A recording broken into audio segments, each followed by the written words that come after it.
Hello everyone, welcome back to Nexus Tutorial, your go-to place for surveying and geospatial tutorials. In today's video, we'll be diving into essential steps for field data capture using GPS in cadastral surveying. Let's get started. Before we jump into the practical steps, let's quickly understand what cadastral surveying is. On my previous video, cadastral survey involves creating, defining, and documenting property boundaries for legal purposes.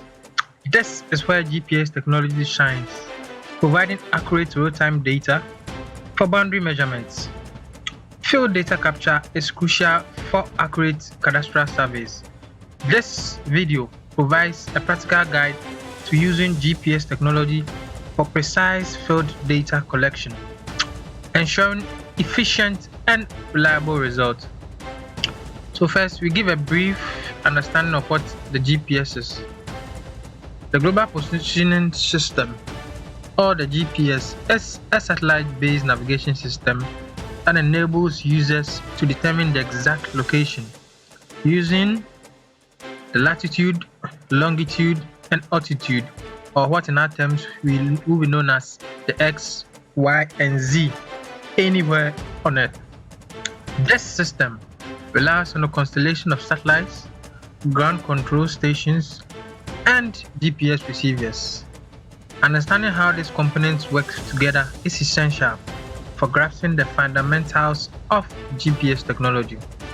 There are a wide range of GPS receivers available in the market, but for the purpose of this training video, we'll be diving much into our differential GPS or DGPS receivers. This uses the post-processing method of data collection. There are two main types, being the single frequency and the dual frequency GPS. The dual frequency GPSs are the modern GPS receivers which are able to achieve centimeter level accuracy, making them indispensable for cadastral surveying. Before you start your data collection process, make sure to set your GPS instrument, one on a reference and one on a closure, or in our case you can use a core station to process your static data. Before data collection and configuration for each of the four corners of the subject property, make sure to choose a suitable location free from sky or signal interference. Assemble the GPS to a vertical pole and mount it to a tripod. Make sure the device is properly centered, power on, and begin your subsequent configuration. We start by setting up our instrument. I head on to the separate software. You launch it. You search your GPS by the serial number. You connect to your GPS instrument. You head over to the device tab and select on static. You name our point number. Mind you, from the video on the left, we set our instrument with the help of a tripod at the various corners labeled 1, and make sure to set your connection interval. You have appropriately from the lowest to the highest, being the lowest being 60 and the highest being 10 Hz. You go on to set your antenna height. If in the event you are using a height work, you select the appropriate antenna measurement type. That is a face center or measurement from the bottom of the GPS or a vertical height. You select the appropriate measurement type, and then we apply and close to start recording your data. Mind you, it takes a while to record your data. We head over to our second point. You can see from here on the left screen our position has changed, and on the right as we move to the second location.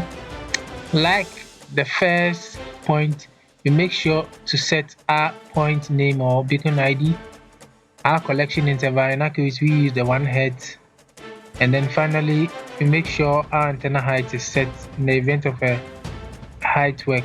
When all the settings are in place, we save and apply, or we apply to start recording our data.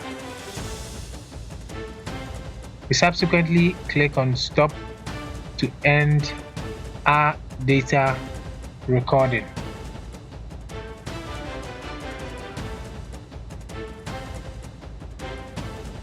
We head over to our third point, which is displayed on the upper left corner.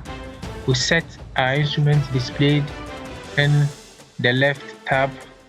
Make sure to set our point name from the logger. Set our collection interval. We head over to set our antenna measurement height. And then we set our antenna measurement type to the vertical height.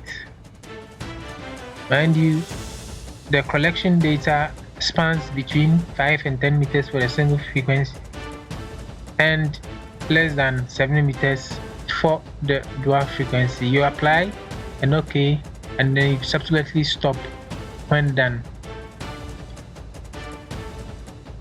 It usually takes a while to observe your data, so we leave the GPS on for a bit to collect our appropriate data. We head over to the last point, set up our GPS instrument of static data.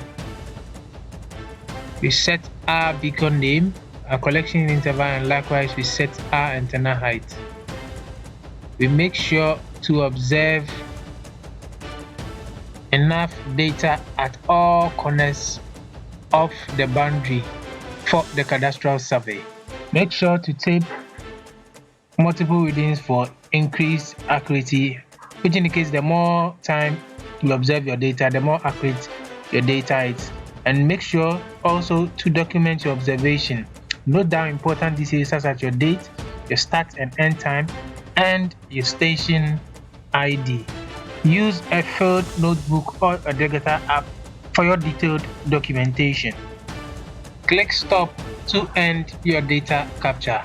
We head over to the office for subsequent data download and data processing.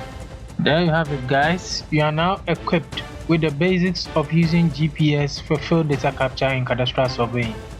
In the next video, I'll be taking you through the various ways of downloading your data after your field work has been completed. If you found this video helpful, don't forget to like, subscribe, and hit the notification bell so you won't miss any of our future tutorials. If you've got questions or tips to share, drop them in the comments below. Thanks for watching and see you in the next video.